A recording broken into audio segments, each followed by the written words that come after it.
A desidratação e o atraso na aprovação da reforma previdenciária demonstram o quanto o Congresso Nacional é ineficiente, mal intencionado e imoral.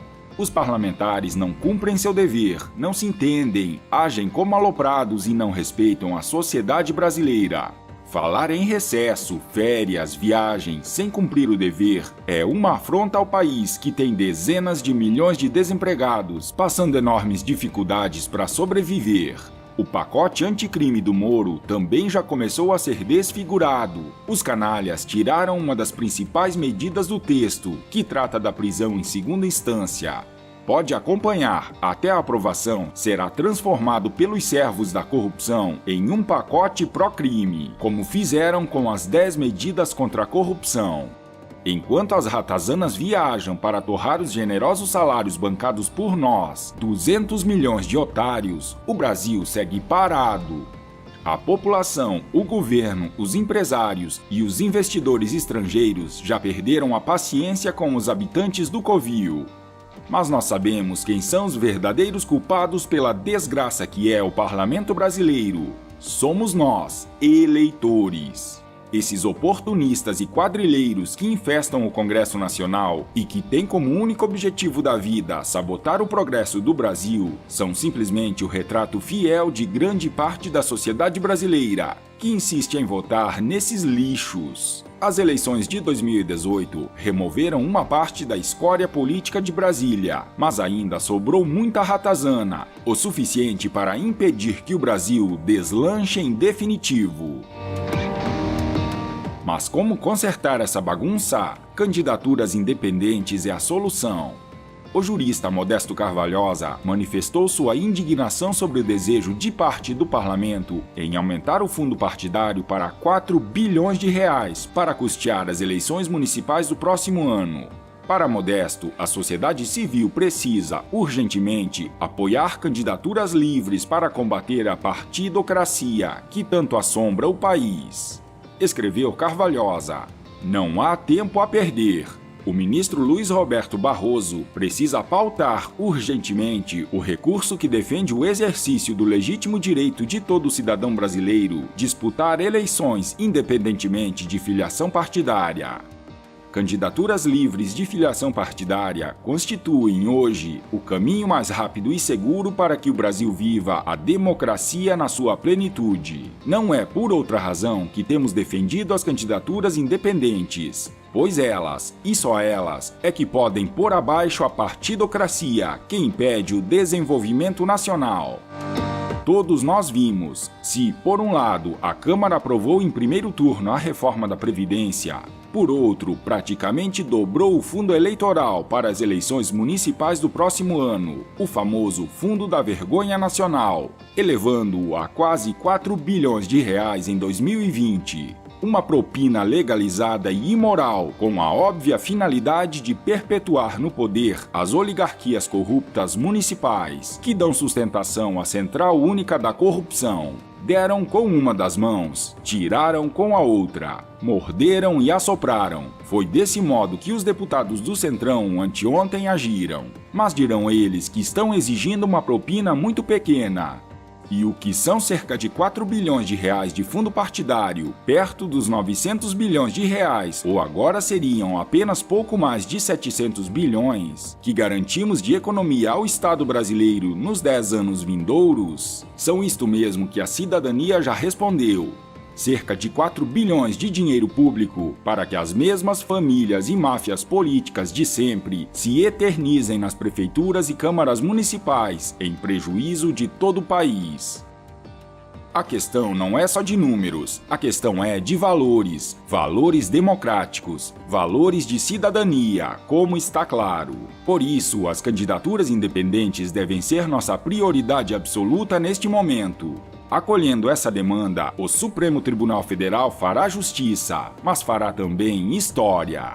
Carvalhosa tem razão. Agora é hora da população, que finalmente percebeu que a política é mais importante do que o carnaval e o futebol, defenestrar a escória do poder. O próximo ano será decisivo para o futuro do Brasil. Expurgar o lixo da vida pública, na fonte, na raiz, nas eleições municipais, que é onde tudo se inicia, é o caminho para o progresso e a prosperidade desta gigante nação. A reforma da Previdência, seja qual for, vai ser aprovada. O que já sabemos é que não vai ser a de 1 trilhão do Guedes, pois até o PSL, partido do governo, ajudou a privilegiar algumas classes. Um absurdo! A proposta era para que todos cortassem na carne para garantir um futuro decente ao país.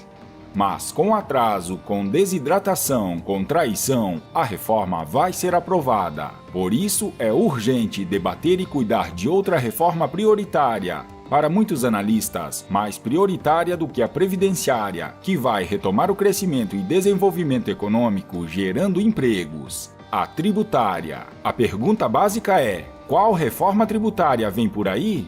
Já que o desonesto e incompetente Congresso Nacional tem por meta transformar ouro em lata.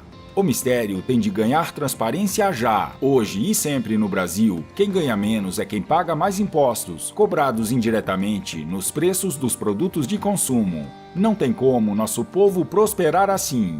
Além de sofrer com uma carga tributária absurda, em torno de 40%, o sistema do Estado ladrão, perdulário e ineficiente do Brasil ainda conta com outro defeito grave. Estima-se uma sonegação anual de 400 bilhões de reais por ano. O valor se aproxima dos 500 bilhões de reais que o senador Cajuru calcula que pode ser economizado, com um corte de metade dos gastos dos 513 deputados e 81 senadores. O sonegado é metade do trilhão que Paulo Guedes espera economizar com a reforma previdenciária.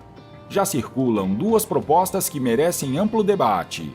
Empresários focados no comércio eletrônico propõem uma revolução tributária, com a criação de uma e-Tax. Tal imposto seria automático, não declaratório e incidiria sobre todas as transações, a partir do fluxo de caixa eletrônico no sistema bancário.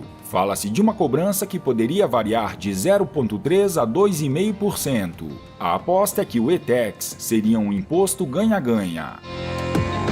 A outra proposta, que circula forte na esfera da Receita Federal, trata da simplificação de impostos. Seria criada uma espécie de imposto único. Compensaria IPI, PIS, COFINS, contribuição social e contribuição sobre folha de pagamento, unificando tudo em uma alíquota única em cima das transações. A ideia é defendida pelo secretário da Receita, Marcos Cintra. Só que o superministro da Economia, Paulo Guedes, sempre dá um jeitinho de se desvincular publicamente da proposta. O problema é que tal sugestão parece uma espécie de imposto de valor agregado, considerada obsoleta por muitos economistas e empresários. Enquanto a discussão tributária não ganha popularidade, uma boa notícia. A Comissão Mista do Senado e da Câmara aprovou na última quinta o relatório da medida provisória 881/2019, que instituiu a Declaração de Direitos de Liberdade Econômica e estabelece garantias de livre mercado. A intenção é desburocratizar o ambiente de negócios no país. A medida provisória, que também limita a atuação do Estado como agente normativo e regulador, vai beneficiar principalmente os pequenos negócios, um dos segmentos mais atingidos pelas exigências do poder público, como o excesso de alvarás, licenças e visitas esquisitas de fiscais. Que venha a reforma tributária.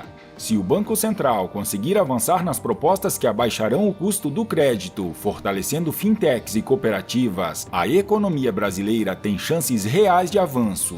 Só é preciso cuidado com a voracidade dos políticos e dos barões do serviço público, que não querem redução de recursos para seus gastos perdulários e mordomias. A revolução tributária não será fácil e terá muitos embates entre quem deseja mudanças e aqueles que desejam que pouco ou nada se altere.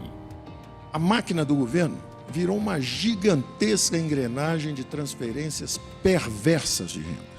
Se for aos bancos públicos, tem campeão nacional, pegou empréstimo, e não a pequena e média. Não foi para o microcrédito que os bancos públicos se perderam. Eles se perderam nos grandes programas onde piratas privados, burocratas corruptos e criaturas do pântano político se associaram contra o povo brasileiro.